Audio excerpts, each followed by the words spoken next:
اعوذ باللہ من الشیطان الرجیم۔ پناہ مانگتا ہوں میں اللہ کی شیطان مردود سے۔ بسم اللہ الرحمن الرحیم۔ شروع اللہ کے نام سے جو بڑا مہربان نہایت رحم والا ہے۔ دا باٹم لائن کے ناظرین کرام السلام علیکم۔ محترم ناظرین، ہم اپنی آج کی ویڈیو میں حضرت میاں میر رحمت اللہ علیہ اور ایک بیمار مغل شہزادے کا قصہ آپ کے سامنے پیش کریں گے۔ محترم ناظرین، شہنشاہ جہانگیر اور اس کی محبوب ملکہ نور جہاں دنیا سے رخصت ہو چکے تھے اور مغل سلطنت جو ایک عرصے سے انتشار کا ہدف بنی ہوئی تھی ایک بار پھر مستحکم ہو گئی۔ نوجوان شہزادے خرم نے اپنے تمام سیاسی حریفوں کو شکست دی اور شہاب الدین شاہ جہاں کے لقب سے ہندوستان کے تخت پر جلوہ افروز ہوا۔ مغل شہنشاہ کے شب و روز آرام سے گزر رہے تھے کہ اچانک اس کا سب سے بڑا اور محبوب بیٹا دارا شکو بیمار ہو گیا۔ شاہی طبیبوں نے ابتدائی معائنے کے بعد بیک زبان کہا کہ پریشانی کی کوئی بات نہیں، یہ ایک عام سا بخار ہے جو معمولی دواؤں کے استعمال کے بعد اتر جائے گا۔ شاہ جہاں اور ملکہ ممتاز محل طبیبوں کی گفتگو سن کر مطمئن ہو گئے۔ علاج جاری رہا مگر شاہی طبیبوں کے تجویز کردہ نسخے سے شہزادے کو کوئی فائدہ نہیں ہوا بلکہ مرض آہستہ آہستہ بڑھتا ہی گیا۔ مغل شہنشاہ نے درباری طبیبوں سے رجوع کیا۔ شاہی حکیموں کو حیرت تھی کہ ان کی دوائیں بے اثر کیوں ہو گئی۔ ایک بار پھر شہزادہ کا تفصیلی معائنہ کیا گیا۔ بہترین اور اثر انگیز دوائیں منتخب کی گئیں مگر بلاخر وہ بھی ایک مشت خاک ٹھہریں۔ شہزادے کے مرض میں روز بروز اضافہ ہوتا چلا گیا، یہاں تک کہ ولی عہد سلطنت اس قدر لاغر اور نحیف ہو گیا کہ بستر پر اٹھ کر بیٹھ بھی نہیں سکتا تھا۔ شاہ جہاں اور ملکہ ممتاز محل کی نیندیں حرام ہو گئیں۔ وہ اپنے محبوب فرزند کو ایک شمع کی طرح پگھلتے ہوئے دیکھ رہے تھے۔ آخر علماء دربار نے مغل شہنشاہ کو مشورہ دیتے ہوئے عرض کیا، شاہ علی مقام، آثار و قرائن بتاتے ہیں کہ یہ کوئی بیماری نہیں۔ اگر شہزادہ معظم کو کوئی مرض لاحق ہوتا تو شاہی طبیب اب تک بیماری کی تشخیص کر چکے ہوتے۔ مغل شہنشاہ نے علماء دربار کی گفتگو بہت غور سے سنی، پھر نہایت افسردہ لہجے میں بولا، اگر یہ کوئی مرض نہیں ہے تو پھر کیا ہے؟ کہنے لگے، کبھی یوں بھی ہوتا ہے کہ آسمانی بلائیں انسان کو گھیر لیتی ہیں۔ علماء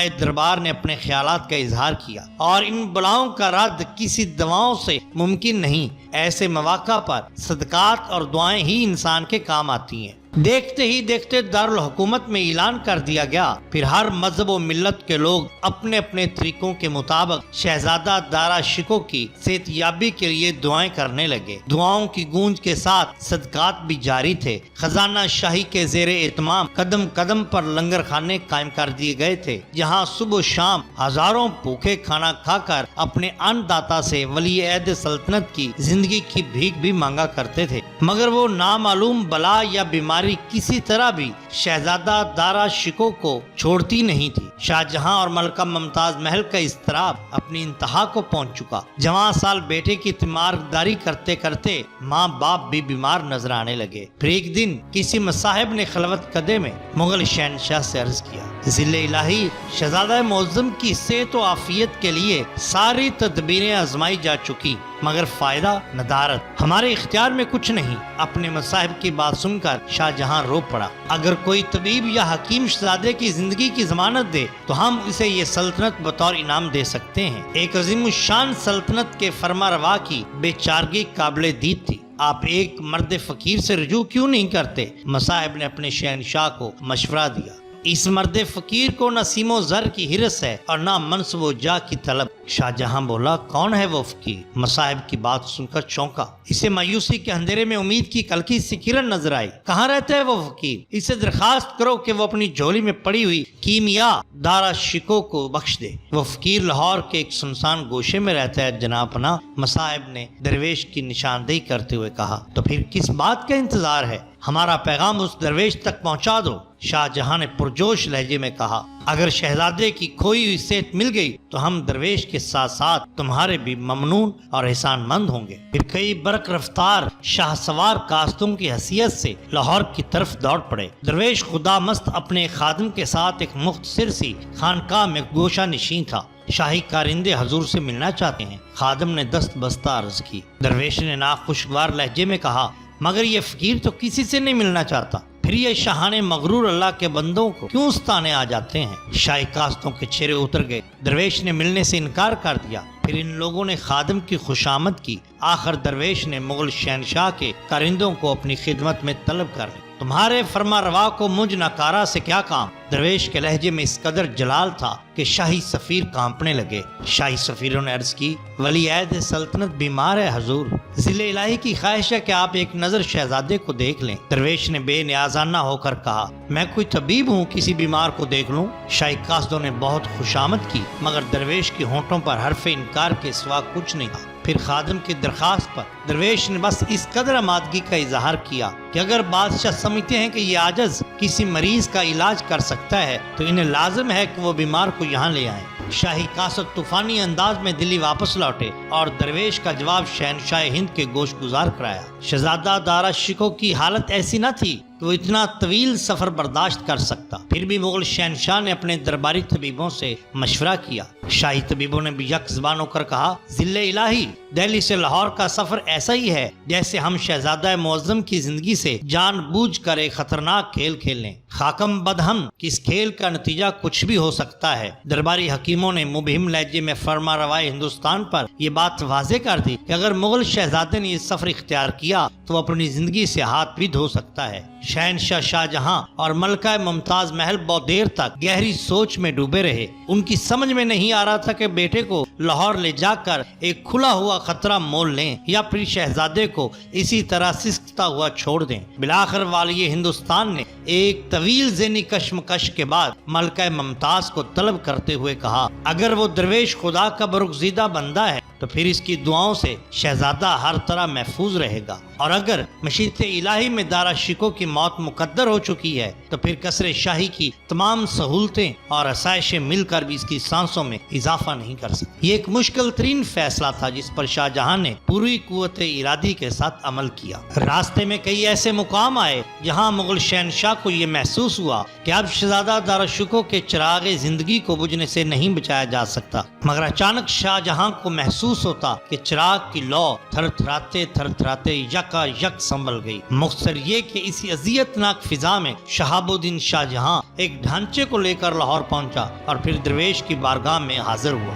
مستند تاریخی روایات میں ہے کہ فرما روائے ہندوستان جلال و جبروت کے کسی مظاہرے کے بغیر ایک عام انسان کی طرح اس درویش کی خانقاہ میں حاضر ہوا۔ شاہ جہاں کا یہ عجز و انکسار دیکھ کر فقیر اپنی چٹائی سے اٹھا اور اسلامی آداب کے مطابق شاہ جہاں سے مصافحہ کیا۔ پھر دیکھنے والوں نے دیکھا کہ مملکت ہند کا مطلق العنان حکمران ایک گدڑی پوش فقیر کے سامنے دست بستہ اور دو زانو بیٹھا ہوا ہے۔ بادشاہ کو معلوم ہونا چاہیے کہ میں کوئی طبیب نہیں اور روحانیت میں بھی میرا کوئی مرتبہ نہیں۔ فقیر نے اپنی ذات کی نفی کرتے ہوئے کہا اب میری سمجھ میں نہیں آتا کہ تاجدار ہندوستان نے اس قدر دشوار گزار سفر کیوں اختیار کیا۔ میں حضور سے حسن ظن رکھتا ہوں۔ مغل شہنشاہ کے لہجے سے انتہائی عقیدت کا اظہار ہو رہا تھا۔ بے شک آپ ایک غیرت مند صوفی اور مرد بے نیاز ہیں، اگر آپ کے دل میں ذرہ برابر بھی طلب دنیا ہوتی تو میرے ایک اشارے پر دہلی چلے آتے۔ درویش فرما روائے ہندوستان کے اس طرز کلام سے بہت متاثر ہوا۔ خدا شہنشاہ کو اس حسن ظن کی جزا دے، یہ کہہ کر درویش نے مٹی کے پیالے میں پانی بھرا، پھر اپنی جگہ سے اٹھا اور شہزادہ دارا شکو کے پلنگ کے قریب پہنچ کر ولی عہد سلطنت سے مخاطب ہوا اے جان بے قرار، ہمیں تو بہت دنوں سے تیرا انتظار تھا، مگر تو آیا بھی تو کس حال میں آیا؟ درویش کے لہجے میں اس قدر سوز تھا کہ شاہ جہاں کی آنکھیں بھی بھیگ گئیں اور خود دارا شکو بھی رونے لگا۔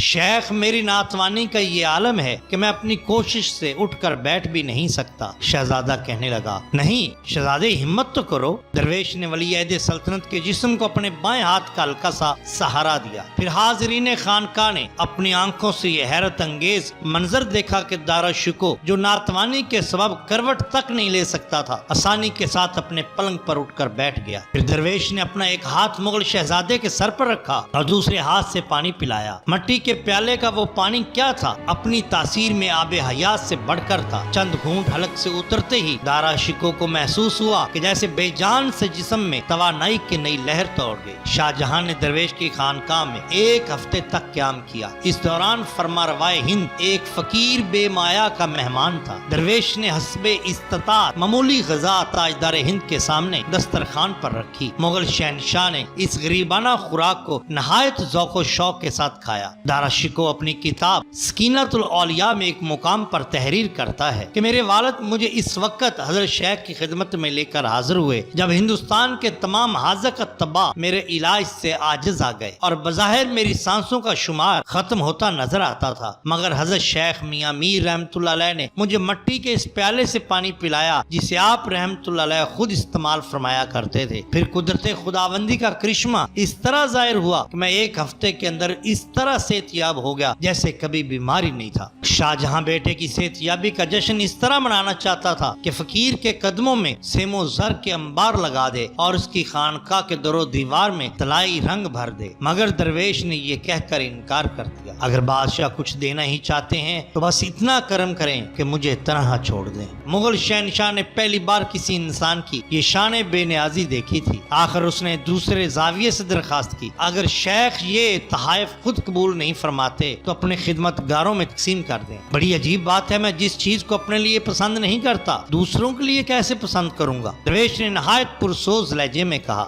انجام کار شاہ جہاں دہلی لوٹ آیا۔ راستے بھر وہ زیر لب ایک ہی بات دہراتا رہا، خدا کا شکر ہے کہ ابھی اس مملکت میں ایسے جاں باز موجود ہیں جس درویش کے دستکار ساز سے پانی کے چند گھونٹ پی کر مغل شہزادے دارا شکو نے بیماری سے نجات حاصل کی۔ جانتے ہیں کہ وہ عظیم ہستی کون تھی؟ وہ سلسلہ قادریہ کے مشہور بزرگ حضرت میاں میر لاہوری رحمت اللہ علیہ تھے۔ یہ شان ہوتی ہے اولیاء اللہ کی۔ محترم ناظرین، اگر آپ کو ہماری یہ ویڈیو پسند آئی ہو تو لائک کیجئے، سبسکرائب کیجئے ہمارے چینل دی باٹم لائن کو، تاکہ ہم آپ کے لیے اور بھی بہترین ویڈیوز لا سکیں۔ اپنے دوستوں کا، گرد و نواح کے لوگوں کا بہت خیال رکھیے۔ اللہ اور اللہ کے رسول صلی اللہ علیہ وسلم سے بہت محبت کیجئے۔ آپ کا بہت شکریہ۔ اللہ حافظ۔